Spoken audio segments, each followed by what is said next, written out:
Thank you for tuning into the Three Circles Living podcast, where you can learn how to improve your life. And it doesn't matter if you want to accelerate your professional career, want to have better relationships, or be healthier and find fulfillment in your personal life. This podcast is for you. As always, make sure to share it and also leave a comment with something that you found most valuable or a question. We take all of it. It's or really or a helpful. topic. If you want Or to, a there's topic. something that you want us to go in the area of these three circles. Any wellness oriented, we can go down any wellness rabbit hole you ever want to.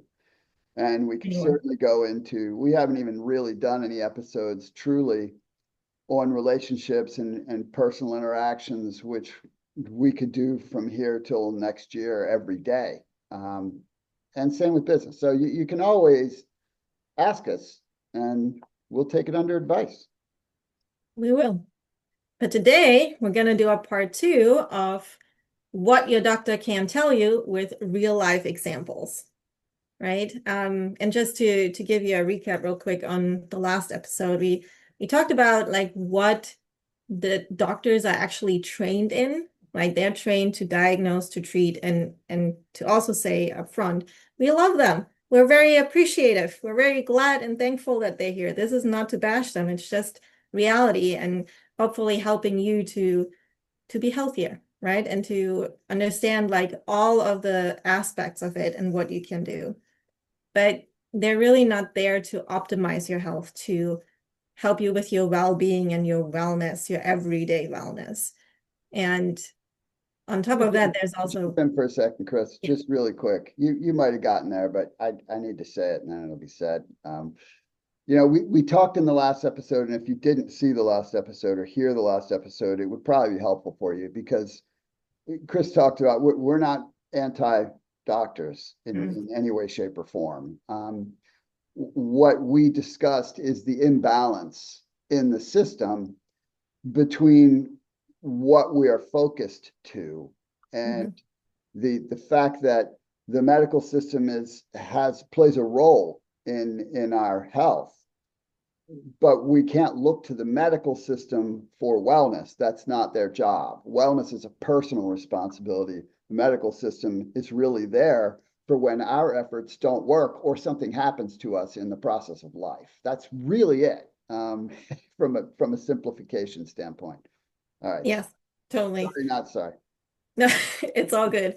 It's really what you said. It's about the doctors or the 10-minute appointments that you usually get cannot give you the prevention and what you can do or the lifestyle that you could change and suggestions, right? And really getting to the root causes.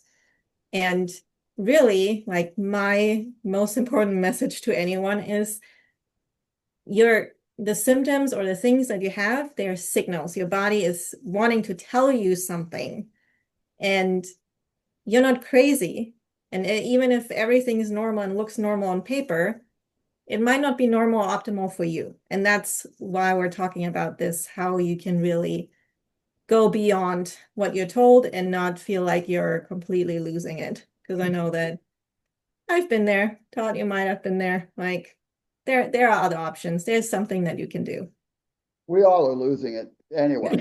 So if That's you beside are the losing point. it, it doesn't mean something's wrong with you. It means you're human, right? Yes. So we really want to talk about like what you can do instead and like share a few of our personal experiences of what we've been through and how we helped ourselves, how we were able to change things and take situations that were really hard or could have been even worse to make it way better. And I know I don't even know where to start because we have so many examples. Yeah, there are But I many. definitely I want to hear from you, and I feel like we have a similar background in terms of how we grew up with. We're told that we have certain not generational, but Genetic. problems in our DNA, challenges, health challenges. And I feel like that's a lot of what I hear all the time. Well, it's in my DNA or it's something that is I have inherited, like I can't do anything about it.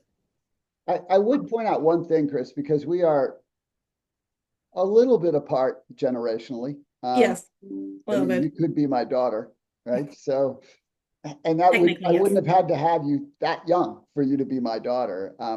And so you were raised in a time where it was becoming more medical system oriented, right? I mean, it Mhm. really was in the period when pharmaceutical ads began to proliferate and ultra processed foods began to proliferate. So more health issues happened and people went to the doctor more readily. Where, I was raised by a Depression era mom, and our whole mentality in life was, I mean, I'd have to be practically bleeding out before my mom was like, okay, we need to go get you stitched up. I broke my hand playing sports and never got it set, right? I mean, there's stuff like that is a little bit in a different generationally, and which for me, I'm so grateful for because I had so many things from anxiety, depression, and allergies and a variety of stuff. Like I'd go outside and run around, and then all of a sudden, I'd have to lay down because my head was spinning. That was a Mhm. normal thing for me. I just like to literally lay on the ground until it stopped. Yes. Nobody worried about what that was. It just was, right? But if I grew up in today's world, I would have been on multiple medications in my young years. And so I'm glad about that. You didn't have that same situation. You actually had an identifiable scenario. And so your story is pretty awesome, and pretty powerful. And we're not going to talk specifically about brands of things we use, because that's not the purpose of this podcast, is to promote something. This is information for you to absorb Mhm. and look at and self-reflect and see how it might be of value for you. But I can tell you it really quickly for me, because it will also talk about things that are integrative, where medical was involved, but also wellness principles Mhm. were involved, as opposed to just one without the other. Um, but I'm predisposed to high blood pressure, and already had blood pressure that was tending to high in my Mhm. early 20s. And today my blood pressure is perfect. It's always perfect, and I'm 64, right? So I had allergies. I'm incredibly allergic to all kinds of stuff Mhm. in the environment. And I don't use any allergy medications, nor do I have any issues. Now, I do know very specific, potent nutrients and antioxidants that help that pathway in your body naturally. And that's how I deal with it, so that I don't have to use medications and I never have an issue. I can roll in pollen. It doesn't make any difference, even though I'm highly allergic to it and test highly allergic to it. So Mhm. there's all kinds of facets to what we're going to share. And we're going to keep it to our stories, and we might go into another episode to share more of them, because stories provide understanding that there's hope, that you're not locked into a situation. That's the reality, because these are real things. And we're not selling anything. We're just giving them to you to maybe inspire you to pursue better ways to go about things. But if we told stories about the people we've actually helped over our careers, then we could do a 2 hour podcast every day on the stories for the next couple of years. And that's Yeah. not an exaggerative statement. Well, that might not even do it. Although I probably wouldn't remember them all, because, I'm getting up there in years. So anyway, Chris, why don't you talk a little bit, about one of your big ones? A big one. Well, okay. My big one for sure is the autoimmune issue that I was diagnosed with when I was 10. For anyone who knows it, but it's Hashimoto, so it's your thyroid attacking your own body pretty much. Um, and I was told that it's just a condition. There's nothing you can do. And I literally had every aspect that comes with it. Like I was constantly sick. My immune system was done, like even in my early years. Um, I think I had a cold or and then whooping cough like every other month, pretty much. Like it was so bad that the antibiotics that the doctor prescribed wouldn't even work on me anymore because I was resistant to it. They Yeah. couldn't find Yeah. any others. Um, and then it was also like everything again that you can imagine from like that being that immune system being shredded kind of and non-existent anymore, like everything just came. I was also always like my hair was falling out, my skin was like I had skin breakouts. It was really um dry all the time.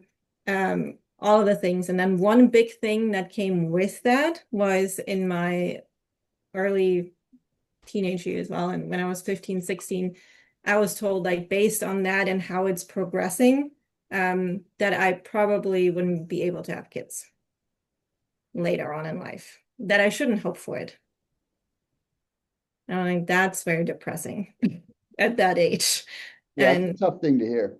yeah, and also always like I started to ask the doctors, like, is there anything I can do? Or, should I change something? And I always got the answer, no, there's nothing you can do. Like, there's no cure. It will never get better.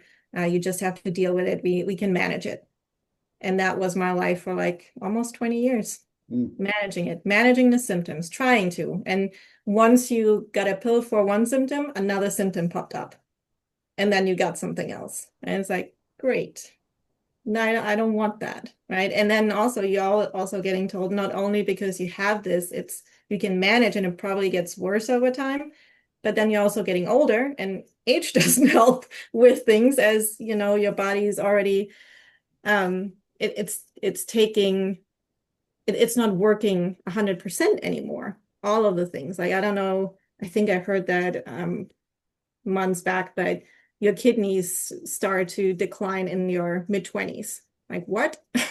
That's not good. Like, what can we do?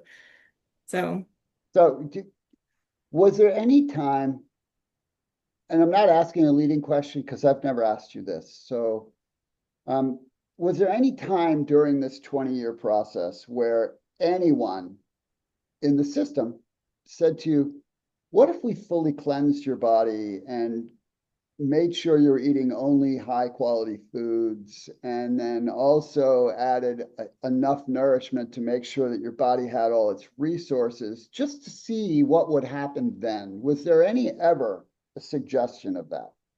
no, Did never. anybody ever ask you about how hydrated you were? Nope. How about how much you exercised? Nope. Right. So that's an example of a lack of integration in that, right? That the system is only looking at it from this perspective that they could, and in which case they didn't have a tool, right? Yeah. And clearly now you have two beautiful children Yeah. and you don't apparently deal with any symptoms of the Hashimoto's. So what, obviously the medical system wasn't the answer in that case. So you went your own route, which I can only imagine was a process of figuring Yes. stuff out. It was a pretty much a process. Yeah, let's call it that. Don't call it anything else. Um, Yeah, I can't even remember. Like, I think my dad finally, because he had issues and he got me on the route of, hey, look into it. Like, what can you do and change things? And I have to admit, like, for anybody out there, I'm a lazy person. I don't like to change things. And I also like my habits and I like my chocolates and I like all the good stuff, right? You mean you're Um, like everybody else? yeah. I don't know. I don't know about lazy. I Eh, think lazy is all relative to whatever it is. yeah. But I call myself lazy because Okay. I All right. am, because I know better, but I'm I'm not a just fan of lazy that at doing self-talk. it. Just say I'm not a fan of that Yes. self-talk, but Yes. No, totally get it. But I just want to give hope to everybody else out there too, that it's possible. Yes, it was a process, and it was like pretty much all the things that you said that I learned about through talking to other people, to looking on. I looked online. I know not searching on Google, but I looked to other people that have overcome the issues, the challenges. Like, what did they do? Right? They had to do something different, right? I got a lot of books that I got interested in. I watched documentaries on food, like the differences between processed food and natural food, organic food, and what you should eat, and because my diet literally consisted of sugar. Nobody ever questioned that. Nobody asked about that. Like you said, I never drink water. I don't know how I survived, but I never drank water. I only drank juices growing up. That was it. Juices and then sodas. Um, so it was, and Let's feed it with sugar, baby. Let's yeah, feed that Hashimoto's with sugar and see how. yeah, that's the right thing. That's what you need to do. And then I learned about inflammation and what sugar does to your body. And it was like, I think the first thing that I did was literally changing from sodas to drinking more water. And it wasn't like just a switch from one day to the next because I don't like water Yeah, that much, right? It just doesn't taste like anything. It's hard. But uh, I did like instead of one soda, I drank a glass of water and then slowly, phased it out. And that just knowing, and that's what again, coming back to awareness and knowing the signals of your body, like just seeing that difference was amazing. So I'm like, okay, what else can I do? Because that's good. Like, what other things can I change? Right. And there are always things that you can change, and it doesn't have to be that major switch. It just has to be something that you can be consistent with. Right. And then to your point too, I did also up my nutrition um, to make sure like I get what I need, but also like I understood that I cannot just eat food. Like, because I at one point I saw that in order like, and that was like 10 years ago, I think that statistic came out that in order to get the nutrition from like one orange that you did get in the 1950s, now you would have to eat 20. And I'm like, I can't eat 20 oranges. That's a that's a lot. whole different problem. Yeah, that's all that's gonna be all. Yes, exactly. So I'm like, okay, but then how can I get this? Right. And that's when I did some more research and I knew that I personally needed to supplement, and that changed the game. And that's also like I felt better. But I still did my checkups because with autoimmune, you just need to come back and you have to make sure that nothing else is developing. And I did my regular checkups, and they always ask the questions of what's hurting or what is the problem? Like, which problem of these do you actually have? Like, what's bothering today? And they never ask like what's actually going well, Yeah, And I always said, no, I have nothing. No, I'm good. Like, I'm not sick. I don't feel anything. I don't feel a lump in my throat. I'm not, my hair is great, all of the things. And they're like, they never asked how, because they obviously knew my history, right?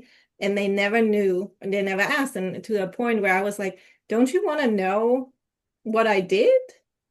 And they were like, well, I guess tell me. And I told them, and they're like, that's not from this. yeah, And yeah. I'm like, But but but again, systemically, it doesn't fit, right? yeah. So, Mm, and so just to be clear, do you have any symptoms from Hashimoto's now? no, 11 years, So nothing. 11 years you're symptom free after having it for 20 years. It's Hmm. possible you still have markers for it in your blood, Yeah, right? it still shows up, but Yeah, I don't yeah. feel But it. you don't have any effects. And that is a Yeah. gold nugget for those of you who are listening, right? So the philosophy of wellness is there are certainly times when you must immediately go to a doctor. Hmm. You must, right? So, but most of the time, the first thing you address is your lifestyle. That's the Hmm. first thing, right? When you do all the right things principally for wellness. Now, it's not going to work overnight, right? That's Oh, nothing actually works overnight. Something can be masked overnight, yeah. but it doesn't work overnight from a getting better standpoint. That's a really important thing to recognize. But once you detox your body, flood it with nutrients, hydrate properly, begin to move, give yourself a window of time from that. It's pretty interesting that Hmm. then all of a sudden you get to see what's actually left. right? What's left over? You know, if it's 30 days later or 60 days later and you're not having symptoms from this whatever condition you're supposed to have, then you have your answer. Mhm. You've actually have your answer, and that's not insignificant. You can trust your body because your Yes. body knows more than anybody else. Your body knows more about what your body needs than anybody else does because that's how it's designed. So Yep. that's a really fabulous story, Chris. I Vivid, mean, we don't just have a hope. whole lot more time, No.